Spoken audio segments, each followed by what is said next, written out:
ವ್ಯಾಸಾಯ ಭವನಾಶಾಯ ಶ್ರೀಶಾಯ ಗುಣರಾಶಯೇ ಹೃದ್ಯಾಯ ಶುದ್ಧ ವಿದ್ಯಾಯ ಮಧ್ವಾಯ ಚ ನಮೋ ನಮಃ. ಕರೋತು ಮಮ ಕಲ್ಯಾಣಂ ಹರಿರ್ಹಯ ಮುಖಾಭಿದ ಗುರುಶ್ಚ ಮಧ್ವನಾಮಾ ಮೇ ವರದೋಸ್ತು ನಿರಂತರಂ. ಸೃಷ್ಟಿಸ್ಥಿತ್ಯಪ್ಯಗೇಹಾನಿಯತಿ ದಿಶಿತಮೋ ಬಂಧಮೋಕ್ಷಾಶ್ಚ ಯಸ್ಮಾತ್ ಅಸ್ಯ ಶ್ರೀ ಬ್ರಹ್ಮರುದ್ರ ಪ್ರಭೃತಿಸ್ಸುರ ನರದ್ವೀಷಟ್ರಾತ್ಮಕಸ್ಯ ವಿಷ್ಣೋರ್ವ್ಯಸ್ತಾ ಸಮಸ್ತಾಃ ಸಕಲಗುಣನಿಧಿಃ ಸರ್ವದೋಷೌ ವ್ಯಪೇತಃ ಪೂರ್ಣಾನಂದಾವಯೋ ಯೋ ಗುರುರಪಿ ಪರಮಃ ಚಿಂತಯೇತಂ ಮಹಾಂತಂ. ಗುರುಮಖಿಲ ಗುಣಜ್ಞಂ ಸದ್ಗುಣೈಕಾಧಿವಾಸಂ ಶಮಧಮಪರಿನಿಷ್ಠಂ ಸತ್ವನಿಷ್ಠಂ ವರಿಷ್ಠಂ ಸಕಲ ಸುಜನಶಿಷ್ಟಂ ನಿತ್ಯ ನಿರ್ಧೂತ ಕಷ್ಟಂ ಹಯಮುಖಪದನಿಷ್ಠಂ ಮಾ ಭಜಂತು ಪ್ರಪನ್ನಾಃ. ತೀರ್ಥಾನಾಮುತ್ತಮಂ ತೀರ್ಥಂ ವನಾನಾಮುತ್ತಮಂ ವನಂ ಕ್ಷೇತ್ರಾಣಾಮುತ್ತಮಂ ಕ್ಷೇತ್ರಂ ಮಮ ವೃಂದಾವನಂ ದ್ವಿಜ. ತಪೋ ವಿದ್ಯಾ ವಿರಕ್ತ್ಯಾದಿ ಸದ್ಗುಣೋಘಾಕರಾನಹಂ ವಾದಿರಾಜ ಗುರುನ್ ವಂದೇ ಹಯಗ್ರೀವದಯಾಶ್ರಯಾನ್. ಮುಕೋಪಿ ಯತ್ಪ್ರಸಾದೇನ ಮುಕುಂದ ಶಯನಾಯತೆ ರಾಜರಾಜಾಯತೆ ರಿಕ್ತಃ ರಾಘವೇಂದ್ರಂ ತಮಾಶ್ರಯೇ. ಶ್ರೀಶುಕೋವಾಚ ಅಕ್ರೋ ಅಕ್ರೂರೋಪಿ ಚ ತಾಂ ರಾತ್ರಿಂ ಮಧುಪುರ್ಯಾ ಮಹಾಮತಿಃ ಉಷಿತ್ವಾ ರಥಮಾಸ್ತಾಯ ಪ್ರಯಯೌ ನಂದಗೋಕುಲಂ. ಅಕ್ರೂರ ಉವಾಚ ಕಿಂ ಮಯಾ ಚರಿತಂ ಭದ್ರಂ ಕಿಂ ತಪ್ತಂ ಪರಮಂ ತಪಃ ಕಿಂ ವಾ ಸುಧೀಜನ ಸುಮಂದಾರಂ ಸುಧೀಂದ್ರ ಸುತ ಸುಪ್ರಿಯಂ ಸುಷಮೀಂದ್ರ ಗುರುಂ ವಂದೇ ಸುಜಯೀಂದ್ರ ಕರೋದ್ಭವಂ.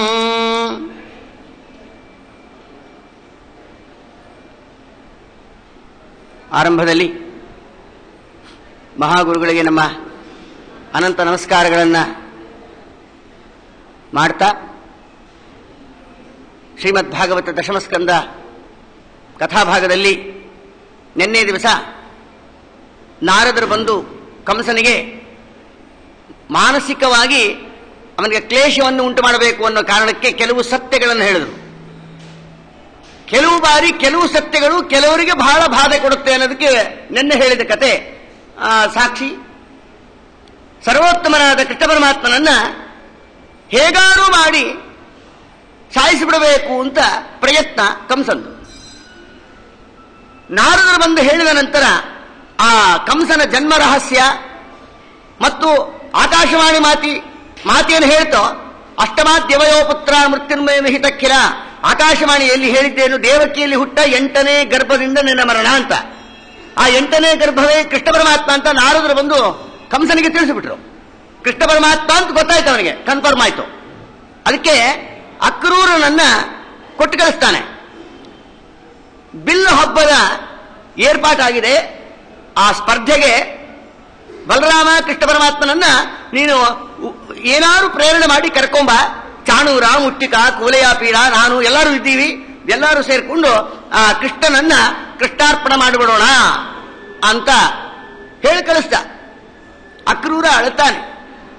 ಯಾಕತ್ತ ಕಂಸ ಜೀವನದುದ್ದಕ್ಕೂ ಬರೇ ಕುಕೃತ್ಯಗಳ ಮಾಡುವ ವಿಷಯದಲ್ಲಿ ಪ್ರೇರಣೆ ಮಾಡಿದ. ಅವನು ಜೀವನದಲ್ಲಿ ಮಾಡಿದ್ದೇನೆಂದ್ರೆ ಕೃಷ್ಣನ ದರ್ಶನಕ್ಕೆ ಇವತ್ತು ಕಳಿಸ್ತಾ ಇದ್ದಾನೆ, ಇದೇ ಸಾಕು ಜೀವನದಲ್ಲಿ ನನಗೆ ಅಂತ ಹೇಳಿ ಅಕ್ರೂರ ಹೋಗ್ತಾ ಸ್ತೋತ್ರ ಮಾಡ್ತಾ ಹೋಗ್ತಾನೆ. ಭಗವಂತನನ್ನ ಮಹಾನುಭಾವಾತ ಸ್ವಯಂಭವ ಮನುವಿನ ಅವತಾರ ಅಂತ ತಿಳಿಸ್ತಾರೆ ಶ್ರೀಮದಾಚಾರ್ಯರು.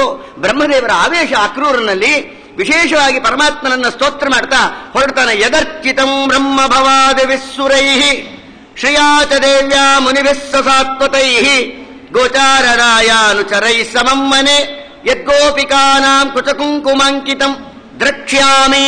ಯಾವ ಪರಮಾತ್ಮನ ಸೌಂದರ್ಯವನ್ನ ಮನಸ್ಸಿನಲ್ಲಿ ಅನುಸಂಧಾನ ಮಾಡ್ತಾ ಉಪಾಸನೆ ಮಾಡ್ತಾ ಸ್ತೋತ್ರ ಮಾಡ್ತಾ ಹೋಗೋ ಕಾಲಕ್ಕೆ ಅವನು ಜಗತ್ಪತಿ ಸ್ವಾಮಿ ಅಕ್ರೂರ ಬರ್ತಾ ಇದ್ದಾನೆ ಅಂತ ನಮ್ಮ ಸ್ವಾಮಿಗೆ ಗೊತ್ತು. ಪರಮಾತ್ಮ ಮೇಲೆ ಬಾಲ್ಕನಿಯಲ್ಲಿ ನಿಂತು ಕಾಯ್ತಾ ಇದ್ದಂತೆ ಅಕ್ರೂರ ಬರಲಿ, ಬಂದು ಸ್ವಾಗತ ಮಾಡಬೇಕು ಅಂತ. ವೈಭವದಿಂದ ಅಷ್ಟು ದೂರದಿಂದನೇ ಅಕ್ರೂರ ಕಾಣಿಸ್ತಾ ಇದ್ದಾನೆ. ಅಕ್ರೂರ ಕಾಣಿಸೋ ಕಾಲಕ್ಕೆ ಪರಮಾತ್ಮನಿಗೆ ಭಕ್ತರೊಂದು ಬಲು ಪ್ರೀತಿ. ಕೃಷ್ಣ ಪರಮಾತ್ಮ ದೂರದಿಂದನೇ ಅಕ್ರೂರನನ್ನು ನೋಡ್ತಾ ಇದ್ರೆ ಅಕ್ರೂರ ಅಂತಾನೆ ದೂರದಿಂದ ದದರ್ಶ ಕೃಷ್ಣಂ ರಾಮಂ ಚ ವ್ರದೇ ಗೋದೋಹನಂ ಗತೌ ಪೀತ ನೀಲಾಂಬರಧರವು ಶಾರದಾಂಬುರು ಹಿಕ್ಷಣವು. ಆ ಬಲರಾಮದೇವರು ಕೃಷ್ಣ ಪರಮಾತ್ಮ ಇಬ್ರು ಜೊತೆ ನಿಂತಿದ್ರಂತೆ. ಹೇಗಿದ್ದ ಪರಮಾತ್ಮ? ಧ್ವಜವಜ್ರಾಂಕುಶಾಂಬೋದೈ ಚಿನ್ನಿತೈರಂಗ್ರಿವಿರ್ವ್ರಜಂ ಶೋಭಮಾನೌ ಮಹಾತ್ಮಾನೋ. ಯಾವ ಪರಮಾತ್ಮನ ಅದ್ಭುತವಾದ ಸೌಂದರ್ಯ, ಅನಂತ ಕೋಟಿ ಸೂರ್ಯ ಪ್ರಕಾಶಮಾನ, ಅನಂತ ಚಂದ್ರ ಕಾಂತಿ, ಪೀತಾಂಬರಧಾರಿ, ವಜ್ರ ಕಿರೀಟ ಹಾಕೊಂಡಾನೆ, ಶ್ರೀವತ್ಸೆಯಿಂದ ಶೋಭಿಸ್ತಾ ಇದ್ದಾನೆ. ಅದ್ಭುತವಾದ ಮುಗುಳಿನಗೆ ಪರಮಾತ್ಮಗೆ ಪ್ರಹಸನ್ ಅಂತಾರೆ ಶ್ರೀಮದಾಚಾರ್ಯ ನಿರ್ಣಯದಲ್ಲಿ. ಪರಮಾತ್ಮ ಹಸನ್ ಅಂದ್ರೆ ಸ್ಮೈಲ್ ಅಂತ ಅರ್ಥ. ಪ್ರಹಸನ್ ಅಂದ್ರು ಪ್ರಾವುಪಸರ್ಗ ಇಟ್ಟಾರೆ ಶ್ರೀಮದಾಚಾರ್ಯ. ಪ್ರಹಸನ್ ಅಂದ್ರೇನು? ಬೆಳದಿಂಗಳು ಆ ಬೆಳಕು ನಮ್ಮ ಮನಸ್ಸಿಗೆ ಹೇಗೆ ಉಲ್ಲಾಸ ಕೊಡುತ್ತೋ ಹಾಗೆ ಪರಮಾತ್ಮನ ಸ್ಮೈಲಿಂಗ್ ಫೇಸು ಅದನ್ನು ನೋಡ್ತಾ ಇದ್ರೆ ಅವರ ಸಂಸಾರದ ಬಂಧನವನ್ನೇ ಮರೆತು ಬಿಡ್ತಾರೆ ಅಂತಾರೆ.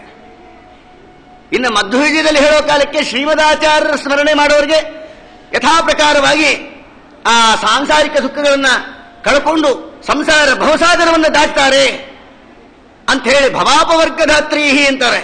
ಸ್ಮೃತಿ ಮಾತ್ರೇಣ ಶ್ರೀಮದಾಚಾರ್ಯರ ಅವರು ಕೂತಿದ್ದು, ನಿಂತಿದ್ದು, ಓಡಾಡಿದ್ದು, ಮಾತಾಡಿದ್ದು ಕೇಳಿದ್ರು ಕೂಡ ಅದನ್ನ ಅನುಸಂಧಾನಕ್ಕೆ ತಂದರೂ ಕೂಡ ಸಂಸಾರ ನಿವೃತ್ತಿ ಅಂತ ಶಾಸ್ತ್ರ ಹೇಳಿದಾಗ ಆ ಮಧ್ವಾಚಾರ್ಯರು ಉಪಾಸನೆ ಮಾಡುವ ಕೃಷ್ಣನ ಸ್ಮರಣೆಯಿಂದ ನಮಗೆ ಸಂಸಾರ ದಾಟಿತೀವಿ ಅಂತ ಏನು ಪ್ರತ್ಯೇಕವಾಗಿ ಹೇಳಬೇಕಾಗಿಲ್ಲಲ್ಲ ಅಂತಾರೆ ರಾಜರು. ಈ ರೀತಿಯಾಗಿ ಅಂತಹ ಸರ್ವೋತ್ತಮನಾದ ಪರಮಾತ್ಮ ಸ್ವಾಗತವನ್ನ ಮಾಡ್ತಾನೆ. ಕರ್ಕೊಂಡು ಹೋಗಿ ಹಂಸತ್ತೋಲಿಕಾ ತಲ್ಪದಲ್ಲಿ ಕೂಡಿಸಿ ಸುಖೋಪವಿಷ್ಟ ಪರ್ಯಂಕೆ ರಾಮಕೃಷ್ಣಾನುಮೋದಿತ. ಆನಂದದಿಂದ ಹಂಸತ್ತೋಲಿಕಾ ತಲ್ಪದಲ್ಲಿ ಅಕ್ರೂರನನ್ನು ಕೂಡಿಸಿ ಅವನಿಗೆ ತೂಗ್ತಾ ಉಪಚಾರ ಅತಿಥಿ ಸತ್ಕಾರ ದೇವರು ಮಾಡಿ ತೋರಿಸಿದ್ದಾನೆ. ಮರ್ತ್ಯಾವತಾರ ಸ್ವಿಘಮರ್ತ್ಯ ಶಿಕ್ಷಣ. ಪರಮಾತ್ಮ ತೋರಿಸಿಕೊಟ್ಟ ನಮ್ಮ ಮನೆಗೆ ಬಂದ ಅತಿಥಿಯ ಸತ್ಕಾರ ಮಾಡಿದ್ರೆ ಅದು ನೇರವಾಗಿ ದೇವರ ಪೂಜೆಗೆ ಸಮಾನ. ಆ ದೇವಾದಿ ದೇವ ಮಾಡಿ ತೋರಿಸಿದ್ದಾನೆ. ಅಕ್ರೂರ ಬಂದಾಗ ಕೂಡಿಸಿ ಹಂಸತ್ತೋಲಿಕಾ ತಲ್ಪದಲ್ಲಿ ತೂಗ್ತಾ ಅವನ ಉಪಚರಿಸ್ತಾ ನಗರಗಿತಾ ಮಾತಾಡಿಸ್ತಾ ಏನು ಇಷ್ಟು ದೂರ ಬರೋಣಾಯ್ತು, ಏನು ವಿಷಯ ಅಂದದ್ದು ಸ್ವಾಮಿ. ಅಕ್ರೂರ ಬಂದಿರೋ ವಿಷಯ ಏನು ಅಂತ ಗೊತ್ತಿದ್ದೇ ಇದೆ. ಔಪಚಾರಿಕವಾಗಿ ದೇವರು ಕೇಳಿದ. ಆಗ ಸ್ವಾಮಿ ಭೂಭಾರ ಹರಣಕ್ಕಾಗಿ ನೀನು ಅವತಾರ ಮಾಡ್ತೀನಿ ಅಂತ ನೀ ಪ್ರತಿಜ್ಞೆ ಮಾಡಿದ್ದೀಯಲ್ಲಪ್ಪ, ಎರಡು ಮಾತಾಡಿದ್ದೀಯ. ಪರಿತ್ರಾಣಾಯ ಸಾಧೂನ ವಿನಾಶಾಯಿತ ದುಷ್ಕೃತ ಮಂದಿ. ಅದಾದ ನಂತರ ಅನನ್ಯಾಶ್ಚಿಂತೆಯಂತೋ ಮಾಂ ಯೇ ಜನಾ ಪರ್ಯುಪಾಸತೆ ಎಂದಿ. ಇವು ಎರಡೂ ಮಾತು ನಿನ್ನ ಪ್ರತಿಜ್ಞೆ ನಡೆಸಬೇಕಲ್ಲಪ್ಪ. ಅದಕ್ಕೆ ಲೋಕಕಂಟಕನಾದ ಕಂಸನ ಸಂಹಾರವನ್ನು ಮಾಡಿ ನಮಗೆ ಲೋಕ ಉದ್ಧಾರ ಮಾಡುವಂತ ಪ್ರಾರ್ಥನೆ ಮಾಡಿಕೊಂಡಿದ್ದಾರೆ. ಹೊರಡೋಣ ಅಂತ ಹೇಳಿ ರಥದಲ್ಲಿ ಬಲರಾಮದೇವರನ್ನು ಕೃಷ್ಣ ಪರಮಾತ್ಮನ ಕೂಡಿಸಿಕೊಂಡು ಕರ್ಕೊಂಡು ಹೋಗ್ತಾ ಇದ್ದಾರಂತೆ. ಕರ್ಕೊಂಡು ಹೋಗ್ತಾ ಪರಮಾತ್ಮನ ಸ್ತೋತ್ರ ಮಾಡ್ತಾರೆ. ಪುರುಷಂ ಚತುರ್ಭುಜಂ ಶಾಂತಂ ಪದ್ಮಪತ್ರವರು ರೇಕ್ಷಣಂ ಚಾರು ಪ್ರಸನ್ನವದನಂ. ಚಾರುಹಾಸ. ಚಾರು ಚಾರು ಚಾರು ಚಾರು ಅಂದ್ರೆ ನಾಲ್ಕಲ್ರಿ. ಸಂಸ್ಕೃತದಲ್ಲಿ ಚಾರು ಅನ್ನೋ ಶಬ್ದಕ್ಕರ್ಥ ಮನೋಹರ ಅಂತ. ಪರಮಾತ್ಮಂದು ಮನೋಹರ ಕಣ್ಣು, ಮನೋಹರ ಮೂಗು, ಮನೋಹರ ಕಿವಿ, ಮನೋಹರ ವಕ್ಷಸ್ಥಳ, ಮನೋಹರ ಕೈಕಾಲುಗಳು, ಮನೋಹರ ಮುಖ, ಎಲ್ಲ ಮನೋಹರ. ನಮಗೆ ಅದಕ್ಕೆ ಆಕಾರವನ್ನು ಸೇರಿಸ್ಕೊಂಡ್ಬಿಟ್ರೆ ಎಲ್ಲ ನಮಗೆ ಸರಿ ಹೋಗುತ್ತಟ್ಟೆ. ಅಂತಹ ಸರ್ವೋತ್ತಮನಾದ ಪರಮಾತ್ಮನ ಅದ್ಭುತ ಸೌಂದರ್ಯವನ್ನು ವರ್ಣನೆ ಮಾಡ್ತಾ ಅಳುತ್ತಾನಂತೆ. ಪಾಪ ದೇವರನ್ನ ನೋಡಿದ್ರೆ ಅಳು ಬರುತ್ತ್ರಿ. ಕೆಲವರು ದೇವರು ನೋಡ್ಬೇಕಲ್ಲ ಅಂತ ಅಳುತ್ತಾರೆ, ಆ ವಿಚಾರ ಬೇರೆ. ಅಂತೂ ಜಗತ್ಪತಿಯಾದ ಪರಮಾತ್ಮ ದೇವರನ್ನ ಆ ಭಗವಂತನ ರೂಪವನ್ನು ನೋಡ್ತಾ ಅಕ್ರೂರ ಭಕ್ತಿತ್ರೇಕದಿಂದ ಅಳುತ್ತಾ ಇದ್ದಾನೆ. ಅಳೋ ಕಾಲಕ್ಕೆ ಮಧ್ಯದಲ್ಲಿ ಯಮುನಾ ನದಿ ಬಂದಿದೆ. ಪರಮಾತ್ಮನಿಗೆ ಅಕ್ರೂರ ಅಂತಾನೆ, ಸ್ವಾಮಿ ಒಂದು 5 ನಿಮಿಷ ಇರು, ಹೋಗಿ ಸಂಧ್ಯಾ ವಂದನೆ ಮಾಡ್ಕೊಂಡ್ಬಿಡ್ತೀನಿ. ಕೃಷ್ಣ ಪರಮಾತ್ಮ ಅಲ್ಲೇ ಇದ್ದಾನ್ರಿ, ದೇವಾದಿ ದೇವ ಅಲ್ಲೇ ಇದ್ದಾನೆ. ಸೂರ್ಯಾಂತರ್ಗತನಾದ ಪರಮಾತ್ಮನಿಗೆ ಅರ್ಘ್ಯ ಪ್ರದಾನ, ಗಾಯತ್ರಿ ಜಪಾದಿಗಳು ಮಾಡುವುದು ಆ ಕೃಷ್ಣನಿಗೋಸ್ಕರನೇ. ಕೃಷ್ಣ ಎದುರಿಗೆ ಇದ್ರೂ ಕೂಡ ಕರ್ಮ ಕುರುವನ್ನೇವೇ ಕರ್ಮಾಣಿ ಜಿಜೀವಿತ ಶತಂ ಸಮಾಹ ಉಪನಿಷತ್ತು ಸಾರ್ತಾ ಇದೆ. ಅದಕ್ಕೆ ಮಂತ್ರಾಲಯ ಪ್ರಭುಗಳು ಕೂಡ ರಾಜರು ಕೂಡ ಆ ಭಾಗದಲ್ಲಿ ಉಪನಿಷತ್ತಿಗೆ ವ್ಯಾಖ್ಯಾನ ಬರೀತಾರೆ. ಜ್ಞಾನಿಗಳಾಗಿದ್ದರೂ ಕೂಡ ಕರ್ಮಾಣಿ ಕುರುವನ್ನೇವ, ಅವರು ಅಪರೋಕ್ಷ ಜ್ಞಾನಿಗಳಾಗಿದ್ರು ಅವರು ಸ್ನಾನ ಅನ್ಯಕ ಇತ್ಯಾದಿ ಜಪ ಅನುಷ್ಠಾನಗಳನ್ನ ಅಪರೋಕ್ಷ ಜ್ಞಾನಿಗಳು ಮಾಡಲಿಕ್ಕೇ ಬೇಕು ಅಂತ ಶಾಸ್ತ್ರ ಹೇಳಿದೆ. ಆದ್ದರಿಂದ ಭಗವಂತನ ಅದಕ್ಕೆ ಅನಂತಂ ವಿಷ್ಣು ಸನ್ನಿಧವು, ಪರಮಾತ್ಮನ ಸನ್ನಿಧಾನದಲ್ಲಿ ಮಾಡೋದಕ್ಕೆ ನಮ್ಮ ಮನೆಗಳಲ್ಲಿ ಜಪ ಮಾಡಿದ್ರೆ ಎಷ್ಟು ಪುಣ್ಯ ಬರಬೇಕು ಅದರ 1000 ಪಟ್ಟು ಪುಣ್ಯ ಉಡುಪಿ ಕ್ಷೇತ್ರದಲ್ಲಿ ಮಧ್ವ ಸರೋವರದಲ್ಲಿ ಕೂತ್ಕೊಂಡು ಮಾಡೋದು ಬರುತ್ತೆ. ಅಲ್ಲಿ 10 ಗಾಯತ್ರಿ ಮಾಡ್ರಿ, ಇಲ್ಲಿ 1000 ಗಾಯತ್ರಿ ಪುಣ್ಯ ಬರುತ್ತೆ. ಅಂದ್ರೆ ಅರ್ಥಾನುಸಂಧಾನ ಇಟ್ಕೋಬೇಕು, ಸುಮ್ಮನೆ ಮಾಡೋದಲ್ಲ. ಗಾಯತ್ರಿ ಮಂತ್ರದ ಅರ್ಥವನ್ನು ಬಹಳ ಸುಂದರವಾಗಿ ವರ್ಣನೆ ಮಾಡ್ತಾರೆ. ಓಂ ಅಶೇಷ ಗುಣಾಧಾರ ಇತಿ ನಾರಾಯಣೋಪ್ಯಸೌ ಪೂರ್ಣಃ ಭೂತಿವರಃ ಅನಂತ ಸುಖೋ ಯದ್ ವ್ಯಾಹೃತೀರಿತಃ ಗುಣೈಸ್ತತ ಪ್ರಸವಿತ ವರ್ಣೀಯ ಗುಣೋನ್ನತೆ ಭಾರತಿ ಜ್ಞಾನ ರೂಪತ್ವ ಭರ್ತ ಧ್ಯೇಯ ಅಖಿಲೈರ್ಜನೈ ಪ್ರೇರಕೋ ಅಶೇಷ ಬುದ್ಧೀನಾಂ ಸಹ ಗಾಯತ್ರ್ಯರ್ಥೈರಿತ ಅಂತ ಋಗ್ಭಾಷ್ಯದಲ್ಲಿ ಮಂಗಳಾಚರಣೆ ಪಟ್ಟಿಯಿಂದನೇ ಗಾಯತ್ರಿ ಮಂತ್ರಾರ್ಥವನ್ನ ಮಧ್ವಾಚಾರ್ಯರು ತಿಳಿಸಿಕೊಟ್ಟಾರ ನಮಗೆ. ಇರಲಿ, ಈ ರೀತಿ ಆ ಭಗವಂತನ ಆಜ್ಞಾ ತಗೊಂಡು ಸಂಧ್ಯಾವಂದನೆ ಮಾಡಬೇಕು ಅಂತ ಯಮುನಾ ನದಿಯಲ್ಲಿ ಮುಳುಗ್ತಾನೆ. ಅವಧಾನ ಸ್ನಾನ ಮಾಡಬೇಕು ಅಂತ ಮುಳುಗಿದ್ರೆ ಅಲ್ಲಿ ಒಳಗೆ ನೋಡ್ತಾನೆ ಶೇಷಶಾಹಿಯಾದ ಕೃಷ್ಣ ಪರಮಾತ್ಮನನ್ನ ಕಂಡಂತೆ. ಕೃಷ್ಣ ಪರಮಾತ್ಮ ಅಲ್ಲಿದ್ದಾನೆ, ಇಲ್ಲಿ ಹೆಂಗ್ ಬಂದ? ಪುರೀ ಪ್ರವಿಶ್ಯ. ಯಾವಾಗ ಜಗತ್ಪತಿಯಾದ ಪರಮಾತ್ಮನನ್ನ ರಥದಲ್ಲಿ ಕೂತಿದ್ದನ್ನ ನೋಡಿದ ವ್ಯಕ್ತಿ ಇಲ್ಲಿ ಬಂದು ನೋಡಿದ್ರೆ ಯಮುನಾ ನದಿಯೊಳಗಿದೆ. ದಿನ ಆತ ಯಮುನಾ ನದಿಯಲ್ಲಿ ಸ್ನಾನ ಮಾಡಬೇಕು ಅಂತ ಇಳಿದಾಗ ಅಲ್ಲಿ ಶೇಷದೇವರು ಮಾತ್ರ ದರ್ಶನ ಕೊಡ್ತಾ ಇದ್ರಂತೆ ಅಕ್ರೂರನಿಗೆ. ಅವತ್ತು ಶೇಷಶಾಹಿಯಾದ ಕೃಷ್ಣ ಪರಮಾತ್ಮನನ್ನು ನೋಡಿದ್ದಾರೆ. ಅದಕ್ಕೆ ಸಾಧನ ಮಾಡಿ ಮಾಡಿ ಮಾಡಿ ದೇವರ ದರ್ಶನ ಪಡಿಬೇಕೇ ಹೊರತು ನಾನು ಡೈರೆಕ್ಟ್ ಆಗಿ ದೇವರ ದರ್ಶನ ಪಡಿತೀನಿ ಅಂದ್ರೆ ಆಗೋದಿಲ್ಲ. ಮೊದಲು ಪರಿವಾರತಯ ಪರಮಾತ್ಮನ ಪರಿವಾರವನ್ನು ಉಪಾಸನೆ ಮಾಡಿದ್ರೆ ಆಗ ಆ ಪರಿವಾರದೊಂದಿಗೆ ದೇವರು ನಮಗೆ ಸಿಗುತ್ತಾರೆ ಅನ್ನೋದನ್ನ ತೋರಿಸಿಕೊಡ್ತಾರೆ. ನೋಡಿದ ತಕ್ಷಣ ನಿಮಜ್ಜ ತಸ್ಮಿನ್ ಸಲಲೆ ಜಪನ್ ಬ್ರಹ್ಮ ಸನಾತನಂ ತೌ ರಥಸ್ಥೌ ಕತಭಿಹ ಸುತವಾನಕದೊಂದು ಬೇಹೆ. ರಥದಲ್ಲಿದ್ದಾನೆ ಕೃಷ್ಣ, ಇಲ್ಲಿ ಯಾವಾಗ ಬಂದ ಅಂತ ತಕ್ಕತೆ ಎದ್ರಂತೆ. ಅಲ್ಲೂ ಕೂತಿದ್ದ ದೇವರು, ಮತ್ತೆ ತಕ್ಕತೆ ಮುಳುಗದ, ಅಲ್ಲೂ ಇದ್ದ. ಅಲ್ಲಿ ರಥದಲ್ಲಿ ಕೂತಾನೆ, ಇಲ್ಲಿ ಶೇಷಶಾಹಿಯಾಗಿ ಪರಮಾತ್ಮ ಕೂತಿದ್ದಾನೆ. ಹೇಗಿದ್ದಾನೆ ಇಲ್ಲಂತಾನೆ ಮಹಾರಮಣಿ ವಿಭ್ರಾಜತ್ ಕಿರೀಟ ಕಟಕಂಗದೈಹಿ ಕಟಿಸೂತ್ರ ಬ್ರಹ್ಮಸೂತ್ರ ಹಾರ ನೂಪುರ ಕುಂಡಲೈಹಿ ರಾಜಮಾನಂ ಪದ್ಮಕರಂ ಶಂಖಚಕ್ರ ಗದಾಧರಂ ಶ್ರೀವತ್ಸ ವಕ್ಷ ಸಂಭ್ರಾಜತ್ ಕೌಸ್ತುಭಂ ವನಮಾಲಿನಂ ಸುನಂದನಂದ ಪ್ರಮುಖೈಃ ಪಾರ್ಶ್ವದೈಃ ಸನಕಾದಿಭಿಃ ಸುರೇಶೈಃ ಬ್ರಹ್ಮರುದ್ರಾದ್ಯೈಃ ನವವಿಶ್ಚ ದ್ವಿಜೋತ್ತಮೈಃ. ಯಾರ್ಯಾರು ಬಂದಿದ್ರು ಇವರೆಲ್ಲ ಹೇಳೋ ಕಾಲಕ್ಕೆ ಪ್ರಹ್ಲಾದ ನಾರದ ಸುಮುಖೈಃ ಭಾಗವತೋತ್ತಮೈಃ ಸ್ತೂಯಮಾನಂ. ಎಲ್ಲ ಪ್ರಹ್ಲಾದರಾದರು ಮೊದಲಾದಂತ ನಾರದಾದಿ ಮುನಿಗಳು ಬ್ರಹ್ಮಾದಿ ದೇವತೆಗಳಿಂದ ಸ್ತುತ್ಯನಾದ ಮಹಾಲಕ್ಷ್ಮೀ ದೇವಿಯಿಂದ ಕಾಲು ಒತ್ತಸ್ಕೊತ್ತ ಮಲ್ಕೊಂಡಿದ್ದಾನೆ ಪರಮಾತ್ಮ. ಇದನ್ನ ಅವ್ರನ್ನ ನೋಡಿ ಅಳ್ತಾನೆ ಅಕ್ರೂರ, ಸ್ವಾಮಿ ನಿನ್ನ ದರ್ಶನದಿಂದ ನಾನು ಧನ್ಯನಾದೆ ಅಂದಾಗ ಕೃಷ್ಣ ಪರಮಾತ್ಮ ಆಯ್ತು ನಡಿ ಹೋಗೋಣ ಅಂತ ಪರಮಾತ್ಮ ಕರ್ಕೊಂಡ್ ಬಂದಿದ್ದಾನಂತೆ. ಮಥುರಾ ಪಟ್ಟಣದ ಊರಾಚೆ ಬಂದು ಇಳಿದು ಮಧ್ಯರಾತ್ರಿ ಆಗಿತ್ತು. ಅಕ್ರೂರ ಅಂದ, ಕೃಷ್ಣ ಊರೊಳಗೆ ಹೋಗೋಣ ಬಾ. ಪರಮಾತ್ಮ ಅಂದ, ಈಗಲೇ ನನಗೊಂದು ಅಪವಾದ ಇದೆಯಪ್ಪ. ಅವತಾರ ಮಾಡಿದ ದಿವಸ ಕಂಸನಿಗೆ ಭಯಪಟ್ಟು ಕೃಷ್ಣ ಓಡಿ ಹೋದ ಅನ್ನೋ ಒಂದು ಮಿಥ್ಯಾಪವಾದ ನನ್ನ ತಲೆ ಮೇಲೆ ಬಂದಿದೆ. ಈಗ ನಾನು ಹಾಗೆ ಬರೋದಿಲ್ಲ, ನಾಳೆ ಬೆಳಗಾದ ಮೇಲೆ ಬರ್ತೀನಿ. ನೀನು ಹೋಗಿ ಮೆಸೇಜ್ ಪಾಸ್ ಮಾಡು. ಏನಂತ? ಕೃಷ್ಣ ಬಲರಾಮ ಬಂದಿದ್ದಾರೆ ಅಂತ ಅವರಿಗೆ ಕಿವಿ ವಿಷಯ ತಿಳಿಸು. ನಾಳೆ ನಮ್ಮನೆಗೂ ಬರಬೇಕು ಒಂದು ಅಕ್ರೂರ. ಕಂಸ ಸಾಯೋ ತನಕ ಯಾರ ಮನೆಗೂ ಬರಲ್ಲ ಅಂದ ದೇವರು. ನಾನು ಬಂದ ಕೆಲಸ ಮೊದಲು ಮಾಡಬೇಕು, ಆಮೇಲೆ ಮತ್ತೊಂದು ಕೆಲಸ. ಈ ರೀತಿಯಾಗಿ ಕೃಷ್ಣ ಪರಮಾತ್ಮ ಹೇಳಿ ಕಳಿಸ್ದ. ಅಕ್ರೂರ ಬಂದು ಕಂಸನಿಗೆ ತಿಳಿಸ್ದ, ಕೃಷ್ಣ ಬಲರಾಮ ಬಂದಿದ್ದಾರೆ, ಊರಾಚೆ ಟೆಂಟ್ ಹಾಕೊಂಡಿದ್ದಾರೆ, ನಾಳೆ ಬೆಳಿಗ್ಗೆ ಬರ್ತಾರಂತೆ. ಅಷ್ಟೊತ್ತಿಗೆ ನಂದಗೋಪ, ಯಶೋಧಾದೇವಿ, ಉಪಲಕ್ಷಣತೆಯ ಯಾದವರ ಸೈನ್ಯ ಎಲ್ಲ ಸೇರ್ಕೊಂಡು ಇವರು ಜಾಯಿನ್ ಆದರು. ಬೆಳಗಿನ ಜಾವ ಆಯ್ತು, ಬೆಳಗಾಯ್ತು. ಬೆಳಗಾದ ಮೇಲೆ ಅಪರಾಹ್ನ ಬಂತಂತೆ. ಅದಕ್ಕೆ ರಾಜರು ತಿಳಿಸ್ತಾರೆ ರುಕ್ಮಿಣೀಶ ವಿಜಯದಲ್ಲಿ, ಶತ್ರುಗಳ ಮನೆಗೆ ಹೋದರೆ ಎರಡು ಅಂಶ ಗಮನಿಸಬೇಕು. ಒಂದು, ಅಪರಾಹ್ನ ಕಾಲಕ್ಕೆ ಮಠಮಠ ಮಧ್ಯಾಹ್ನ ಶತ್ರುಗಳ ಮನೆಗೆ ಹೋಗ್ಬೇಕಂತೆ. ಶತ್ರುಗಳ ಮನೆಗೆ ಹೋಗಬೇಕು ಅಂತ ಹೊರಟ್ರೆ ಮಠಮಠ ಮಧ್ಯಾಹ್ನ ಹೋಗ್ಬೇಕು. ಅದಕ್ಕೆ ನೋಡ್ರಿ, ಒಳ್ಳೆ ಕೆಲಸಕ್ಕೆ ಯಾರು ಮಧ್ಯಾಹ್ನದ ಹೊತ್ತು ಹೋಗೋದಿಲ್ಲ. ಅಯ್ಯೋ ಬಿಸಿಲುಗಾಲ ಬ್ಯಾಡ್ರಿ, ಬಿಸಿಲು ಇಳಿಲಿ ಸಂಜೆ ಹೋಗೋಣ ಅಂತಾರೆ. ಇಲ್ಲ, ಬಿಸಿಲು ಆಗೋದ್ರೊಳಗೆ ಬೆಳಗ್ಗೆ ಹೋಗಿ ಬಂದ್ಬಿಡೋಣ ಅಂತಾರೆ. ಮಧ್ಯ ಬಿಸಿಲಿದ್ದಾಗ ಒಳ್ಳೆ ಕೆಲಸಕ್ಕೆ ಹೋಗಬಾರದು ಅಂತ ಒಂದು ನಿಯಮ ಇದೆ. ಅದಕ್ಕೆ ದುಷ್ಟರ ಮನೆಗೆ ಹೋಗೋ ಕಾಲಕ್ಕೆ, ಶತ್ರುಗಳ ಮನೆಗೆ ಹೋಗೋ ಕಾಲಕ್ಕೆ ಪರಮಾತ್ಮ ತೋರಿಸಿಕೊಟ್ಟ. ಮಧ್ಯಾಹ್ನ 12 ಗಂಟೆಗೆ ದೇವರು ಹೊರಟಂತೆ. ಅಷ್ಟೇ ಅಲ್ಲ, ಪರಮಾತ್ಮ ಎಡಗಾಲನ್ನು ಇಟ್ಕೊಂಡು ಹೋದಂತೆ. ಮಥುರಾ ಪಟ್ಟಣಕ್ಕೆ ಒಳಗೆ ಹೋಗೋ ಕಾಲಕ್ಕೆ ಎಡಗಾಲಿಟ್ಟಂತೆ ದೇವರು. ಯಾಕೆ ಅಂದ್ರೆ ಶತ್ರುಗಳ ಮನೆಗೆ ಹೋಗೋ ಕಾಲಕ್ಕೆ ಎಡಗಾಲನ್ನೇ ಮುಂದಿಡಬೇಕು. ಅದಕ್ಕೆ ನೋಡ್ರಿ, ಮಿಲಿಟರಿಯವರೆಲ್ಲ ಲೆಫ್ಟ್ ರೈಟ್. ಅವ್ರು ಯಾರೋ ಭಾಗವತ ಓದಿದ್ದವರು ಅಂತ ಕಾಣುತ್ತೆ, ರೂಲ್ಸ್ ಮಾಡಿದವರು. ಅದಕ್ಕೆ ಯಥಾ ಪ್ರಕಾರ ಮಿಲಿಟರಿಯವರು ಯಾರು, ಮಿಲಿಟರಿ ಹೋಗೋದೇ ಯುದ್ಧಕ್ಕೆ ಅಲ್ಲ, ವರಪೂಜೆಗಲ್ಲ. ಅದಕ್ಕೋಸ್ಕರವಾಗಿ ಅವರು ಯುದ್ಧಕ್ಕೆ ಹೋಗೋದಾದ ಕಾರಣ ಅವರು ಲೆಫ್ಟ್ ರೈಟ್. ಅದಕ್ಕೆ ಕೃಷ್ಣ ಪರಮಾತ್ಮನ ಹಾಕಿಕೊಟ್ಟ ಹಾದಿ ಅದು. ಅದಕ್ಕೆ ಯುದ್ಧಕ್ಕೆ ಅಂತ ಹೋದಾಗ ಯುದ್ಧಕ್ಕೆ ಎಡಗಾಲನ್ನು ಇಟ್ಟೇ ಹೋಗಬೇಕು ಅಂತ ಶಾಸ್ತ್ರದ ನಿಯಮ. ಅದಕ್ಕೆ ಕೃಷ್ಣ ಪರಮಾತ್ಮ ಮಥುರಾ ಪಟ್ಟಣಕ್ಕೆ ಎಡಗಾಲ ಇಟ್ಕೊಂಡು ಹೋದ ಅಂತಾರೆ ಭಾಗವತದಲ್ಲಿ. ಈ ರೀತಿ ಹೋಗೋ ಕಾಲಕ್ಕೆ ಒಳಗಡೆ ಬರ್ತಾ ಇದ್ದಾನೆ ಪರಮಾತ್ಮ. ಏನು ಪರಮಾತ್ಮನ ಪರಿವಾರ ಎಲ್ಲ, ಏನು ಲಕ್ಷಾಂತರ ಜನ ಕೃಷ್ಣ ಪರಮಾತ್ಮ ಬರ್ತಾ ಇದ್ದಾನೆ ಅಂತ ಮಥುರಾ ಪಟ್ಟಣದಲ್ಲಿ ಎಲ್ಲ ಹರಡ್ಬಿಡ್ತು ವಿಷಯ. ಎಲ್ಲರೂ ಅವರವರ ಮನೆಗಳ ಮೇಲೆ ನಿಂತ್ಕೊಂಡು ಮಂತ್ರಾಕ್ಷತೆ, ಅರಳು, ಪನ್ನೀರ್ಗಳನ್ನ, ಪುಷ್ಪಗಳನ್ನ ಹಾಕ್ತಾರಂತಿಲ್ಲ. ಆಪೂರ್ಣ ಕುಂಭೈ ದದಿತಂಜನೋಕ್ಷಿತೈ ಪ್ರಸೂನ ದೀಪಾವಲಿಭಿ ಸಪಲ್ಲವೈ ಸಂವೃತಂ. ಎಲ್ಲರೂ ಸೇರಿಕೊಂಡು ನಡೆಮುಡೆ ಹಾಸಿದ್ರಂತೆ. ಜೊತೆಗೆ ಆ ಪರಮಾತ್ಮನಿಗೆ ಪುಷ್ಪವೃಷ್ಟಿಯನ್ನು ಮಾಡಿದ್ದಾರೆ. ಮೇಲಿನಿಂದ ನಿಂತುಕೊಂಡು ಪನ್ನೀರ್ ಚೆಲ್ತಾ ಇದ್ದಾರಂತೆ ಎಲ್ಲ ಮಥುರಾ ಪಟ್ಟಣದ ಭಕ್ತರುಗಳು. ಪರಮಾತ್ಮ ಬರ್ತಾ ಇದ್ರೆ ದಾರಿಯಲ್ಲಿ ರಜಕಂ ಕಂಜಯಾಂತಂ ರಂಗಕಾರಂ ಗದಾಗ್ರಜ.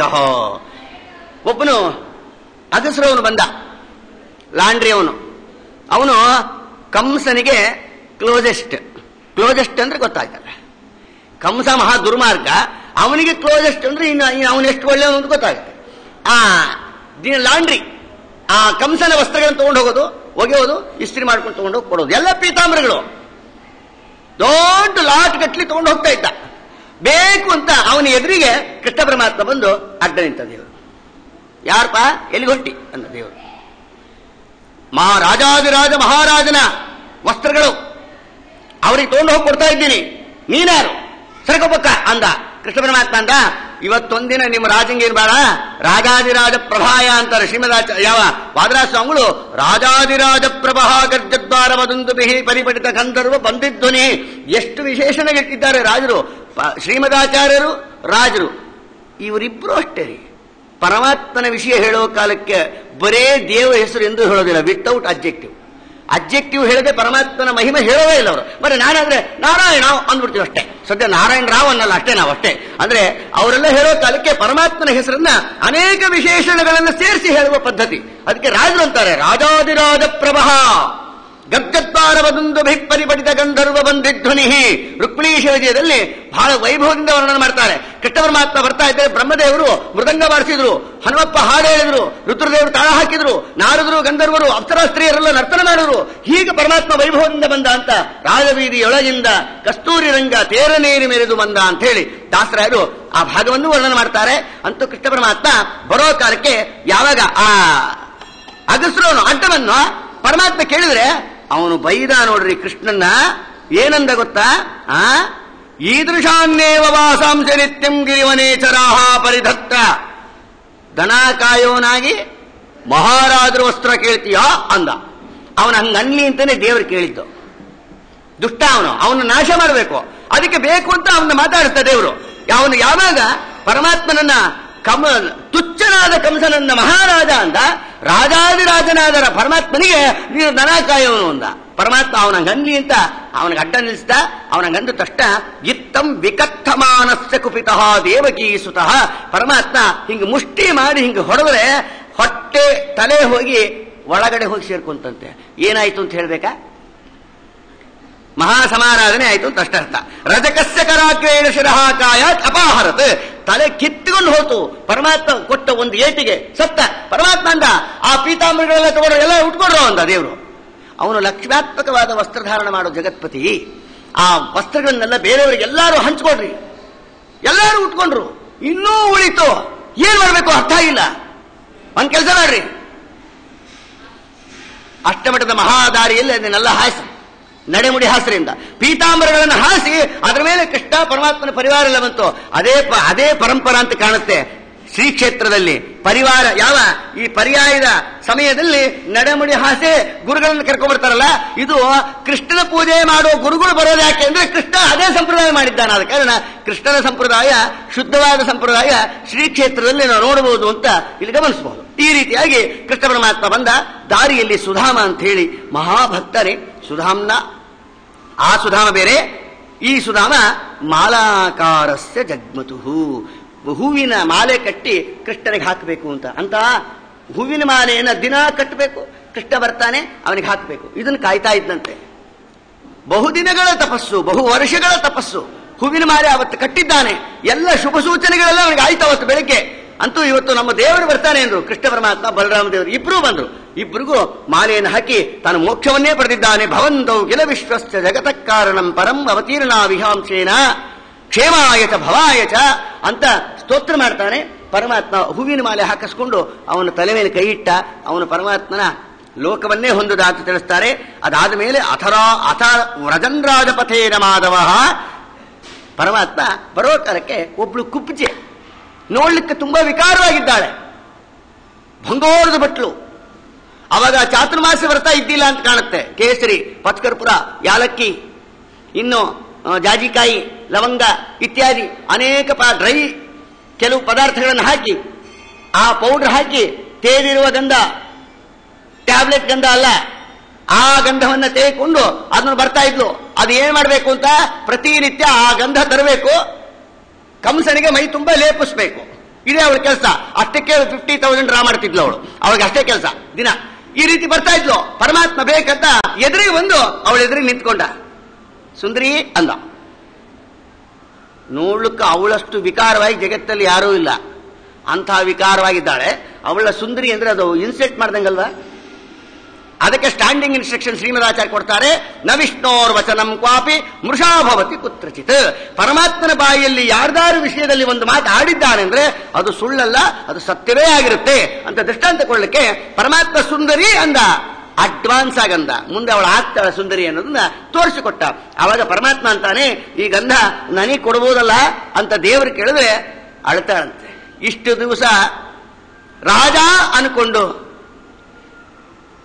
ಅವನಿಗೆ ಗಂಧ ಹಚ್ತಾ ಇದ್ದೆ. ನಿಜವಾದ ರಾಜಾಧಿರಾಜ ನೀನಪ್ಪ. ಮತ್ತು ಅವನು ಕೊತ್ತಂಬರಿ ಬೀಜ ಅಷ್ಟೇ. ಆದ್ರಿಂದ ಅವನಿಗೋಸ್ಕರ ನಾವು ಇಷ್ಟು ದಿವಸ ಹಚ್ಚಿದ ಗಂಧ ವ್ಯರ್ಥ. ನೀನೇ ನಿಜವಾದ ರಾಜ. ಆದ್ರಿಂದ ಕೃಷ್ಣ ಪರಮಾತ್ಮನಿಗೆ ಆ ಗಂಧವನ್ನೆಲ್ಲ ಹಚ್ತಾಳೆ. ಪರಮಾತ್ಮನಿಗೆ ಗಂಧ ಸಮರ್ಪಣೆ ಯಾರು ಮಾಡ್ತಾರೋ ಅವರಿಗೆ ಎರಡು ಉಂಟಾಗತ್ತೆ. ಒಂದು ಸೌಂದರ್ಯ, ಇನ್ನೊಂದು ಗಂಧ ಅಂದ್ರೆ ಜ್ಞಾನ. ಪರಮಾತ್ಮನಿಗೆ ಪ್ರತಿನಿತ್ಯ ಗಂಧ ಸಮರ್ಪಣೆ ಮಾಡೋದ್ರಿಂದ ಜನ್ಮಾಂತರದಲ್ಲಿ ಒಳ್ಳೆ ಸೌಂದರ್ಯ ನೋಡ್ಲಿಕ್ಕೆ